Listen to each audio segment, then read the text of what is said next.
meyakini bahwa para imam mereka maksum. Maksum itu terbebas dari dosa.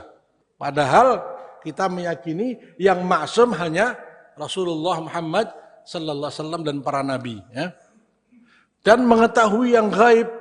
Syiah meyakini bahwa para imam ahlul bait Nabi terjaga dari salah dan dosa atau maksum. Mereka adalah manusia suci setelah Nabi Shallallahu Alaihi Wasallam. Keyakinan semacam ini berlandaskan pada ayat Al-Quran. Pada surat 33 ayat 33, Allah Subhanahu Wa Taala berfirman, sesungguhnya Allah bermaksud hendak mencegah dosa dari kalian, wahai ahlul bait, dan mensucikan kalian sesuci-sucinya. Ayat tersebut merupakan bukti bahwa ahlul bait adalah orang-orang yang disucikan oleh Allah. Adapun sebab turunnya ayat itu sebagaimana dijelaskan oleh Imam Muslim dalam kitab sahihnya berikut ini. Dalam kitab Sahih Muslim yang diterbitkan oleh Darul Fikr, cetakan pertama tahun 2003, halaman 1207. Aisyah berkata, pada suatu hari Nabi keluar sambil membawa kain yang terbuat dari bulu warna hitam. Kemudian datanglah Al-Hasan bin Ali, maka beliau memasukkannya. Datang Al-Husain, dan beliau memasukkannya. Datang Fatimah, beliau memasukkannya. Kemudian datang Ali, beliau memasukkannya. Setelah itu beliau Shallallahu Alaihi Wasallam membacakan ayat, sesungguhnya Allah bermaksud hendak mencegah dosa dari kalian, wahai ahlul bait, dan mensucikan kalian sesuci-sucinya.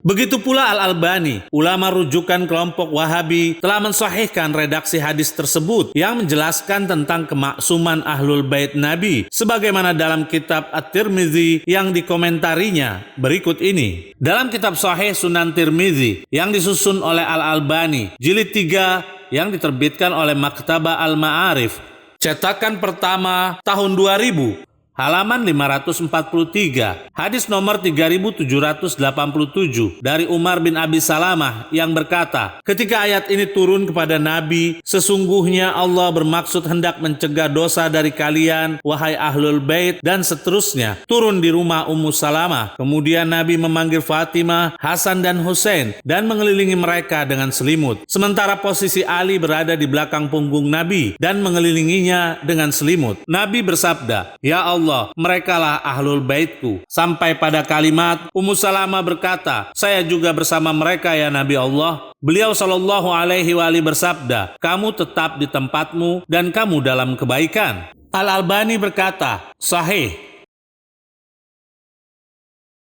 Bukti surat Al-Ahzab ayat 33 menunjukkan kemaksuman atau keterjagaan ahlul bait Nabi dari kesalahan. Sebagaimana dipaparkan oleh Imam At-Tufi, salah satu ulama ahlus sunnah, dalam kitabnya berikut ini. Kitab Syarah Mukhtasar Raudhah oleh At-Tufi, jilid 3 yang diterbitkan oleh Wizara Asy-Syu'un Al-Islamiyah, cetakan kedua tahun 1998. Halaman 112. At-Tufi berkata, apabila ditetapkan bahwa kata ar-rijs berkenaan dengan seluruh jenis kekurangan, maka kesalahan adalah yang paling buruk. Apalagi salah berijtihad dalam hal syariat, maka hal itu, yaitu salah dalam berijtihad, telah dinafikan dari ahlul bait, karena mereka senantiasa benar dalam ijtihadnya.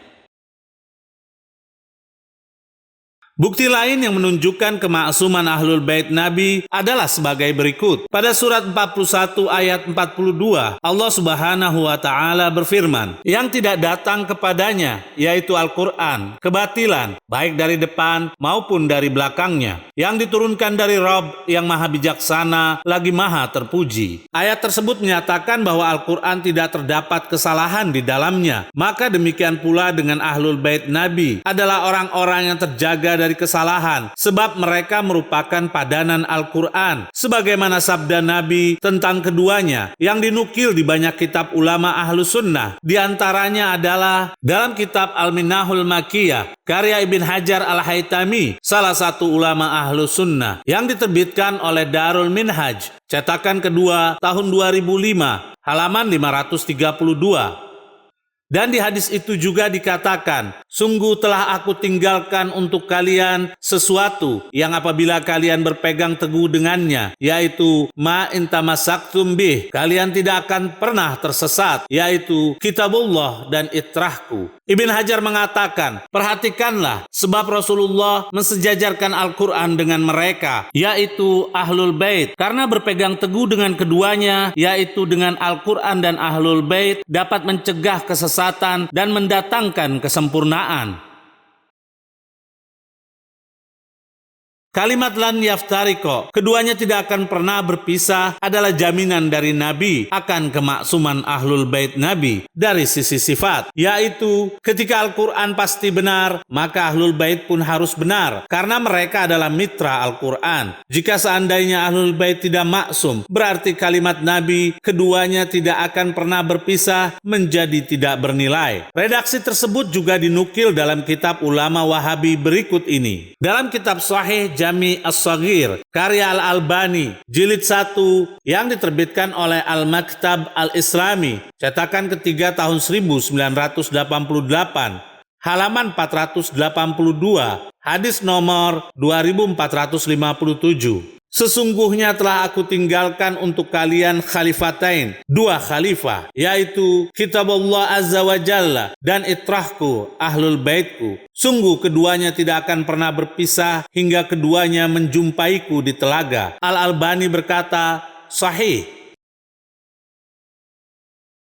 Dalam kitab Musnad Ahmad bin Hambal yang ditahqiq oleh Syuaib Al-Arnaud, jilid 35 yang diterbitkan oleh Muassasah Ar-Risalah, cetakan pertama tahun 1999, halaman 456, hadis nomor 21578. Dari Zaid bin Thabit, Rasulullah bersabda, sungguh telah aku tinggalkan untuk kalian khalifatain, dua khalifah, yaitu kitabullah azza wa jalla, Al-Quran, tali yang terbentang antara langit dan bumi, dan itrahku, ahlul baitku. Sungguh keduanya tidak akan berpisah sampai keduanya menjumpaiku di telaga. Syuaib Al-Arnaud berkata, hadis sahih dengan semua periwayatannya. Bukti lain yang menguatkan bahwa mereka maksum, yaitu redaksi hadis Ali bersama Al-Quran. Sebagaimana hadis tersebut dinukil dalam kitab-kitab ulama Ahlus Sunnah berikut ini. Dalam kitab Mustadrak ala Sahihain, karya Al-Hakim, yang ditahqiq oleh Az-Zahabi, jilid 3, yang diterbitkan oleh Darul Kutub Al-Ilmiyah, cetakan kedua tahun 2002, halaman 134. Ummu Salamah berkata, aku mendengar Rasulullah bersabda, Ali bersama Al-Quran dan Al-Quran bersama Ali. Keduanya tidak akan berpisah sampai menemuiku di telaga Haud. Al-Hakim berkata, hadis ini sanadnya sahih. Abu Said At-Taimi, dia adalah Uqaisah, dia terpercaya, dan Bukhari Muslim tidak meriwayatkannya. Az-Zahabi berkata, hadis sahih.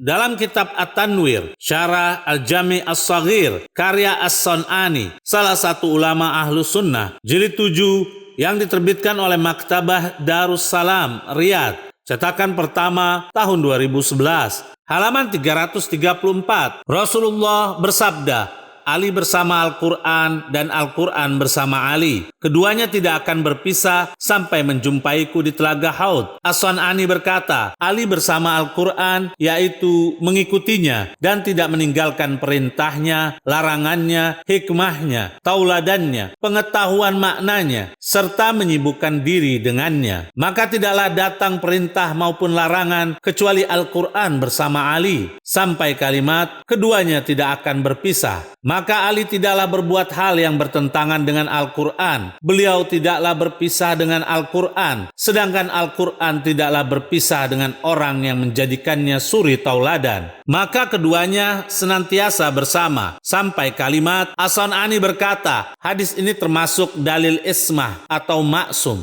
atau keterjagaan dari dosa. Karena barang siapa yang tidak meninggalkan Al-Quran dan Al-Quran pun tidak meninggalkannya, dia tidaklah berbuat maksiat. Karena jika dia berbuat maksiat, maka Al-Quran berpisah dengannya. Sampai kalimat, maka hadis ini adalah dalil yang paling agung tentang keutamaan Ali dan dalil akan keilmuan beliau tentang takwil Al-Quran. Karena Al-Quran tidaklah berdampingan kecuali dengan orang yang mengetahui makna-maknanya, dan telah ditetapkan bahwa Ibn Abbas adalah sahabat yang paling mengetahui takwil. Namun dia berkata, aku mengambil tafsir Al-Quran dari Ali, dan Ad-Daruqutni telah meriwayatkan bahwa Umar bertanya kepada Ali, lalu beliau menjawab. Setelah itu Umar berkata, aku berlindung kepada Allah saat hidup di suatu kaum, namun Abul Hasan tidak ada di antara mereka.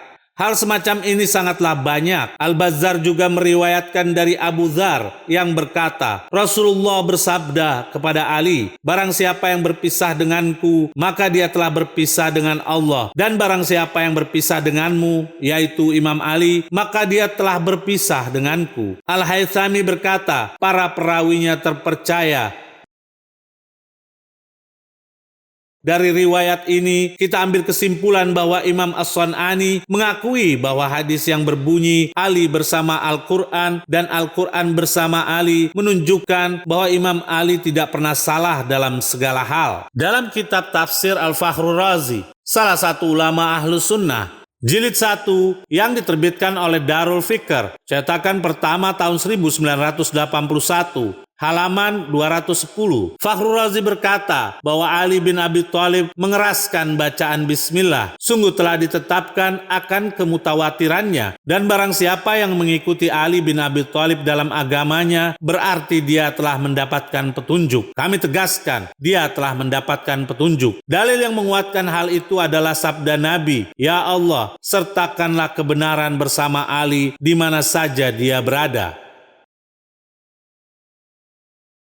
Kami rasa bukti-bukti kemaksuman Ahlul Bait Nabi sudah cukup bagi Ustadz JAT kelompok teror ini, sekalipun kami yakin dia mengingkarinya. Sebab jika hadis-hadis kemaksuman Ahlul Bait dia terima, maka usaha Ustadz JAT untuk menyesatkan Syiah menjadi sia-sia. Bahkan terdapat suatu pendapat ulama Ahlus Sunnah yang dinukil oleh Ibn Hajar Al-Asqalani tentang kemaksuman para sahabat yang ikut serta dalam perang Badar. Dalam kitab Fathul Bari, karya Ibn Hajar Al-Asqalani, salah satu ulama Ahlus Sunnah, jilid 8 yang diterbitkan oleh Al-Maktabah As-Salafiyah, halaman 480. Ibn Hajar berkata, pendapat yang paling benar adalah bahwa mereka, yaitu para sahabat Nabi yang ikut perang Badar, tetap melakukan dosa, namun disertai dengan ampunan dari Allah sebagai kemuliaan bagi mereka di atas selain mereka, karena telah ikut serta dalam peristiwa besar tersebut, yaitu perang Badar. Dan pendapat benar yang lainnya adalah bahwa maksudnya Allah telah menjaga mereka dari dosa, yaitu maksum, maka mereka tidaklah berbuat dosa. Inilah pandangan Ahlus Sunnah tentang kemaksuman sahabat. Di dalam kesempatan lain, Ibn Hajar menjelaskan bahwa tidaklah mustahil kemaksuman didapatkan oleh manusia yang bukan dari golongan Nabi. Di dalam kitab yang sama, jilid 11, halaman 89, Ibn Hajar berkata, sampai kalimat, tidaklah melazimkan dari hal tersebut ditetapkan maksum baginya, yaitu bagi Umar bin Khattab. Karena kemaksuman itu wajib ada bagi seorang nabi dan dimungkinkan ada pada selainnya. Kami tegaskan, kemaksuman dimungkinkan ada pada selain nabi. Mungkin Ustadz JAT ini akan mengatakan tidak ada dalil yang menunjukkan adanya orang-orang maksum setelah Nabi. Berikut ini kami akan buktikan mengenai dalil adanya orang-orang maksum setelah Nabi yang terdapat dalam kitab-kitab ulama Ahlus Sunnah. Dalam kitab Hujjatullah Al-Balighah, karya Ad-Dahlawi, salah satu ulama Ahlus Sunnah, jilid pertama yang diterbitkan oleh Darul Jil, cetakan pertama tahun 2005, halaman 153. Ad-Dahlawi berkata, kesimpulannya adalah manusia pasti membutuhkan kepada seorang alim yang hakiki, yang aman dari kekeliruannya, artinya tidak melakukan kesalahan. Pada halaman 154, Ad-Dahlawi berkata, kemudian sudah seharusnya bagi seorang alim tersebut menetapkan di hadapan para saksi bahwa dia menguasai sunnah yang memberi petunjuk, serta dia maksum, yaitu terjaga. Kami tegaskan, dia maksum di dalam perkataannya dari kesalahan dan penyesatan.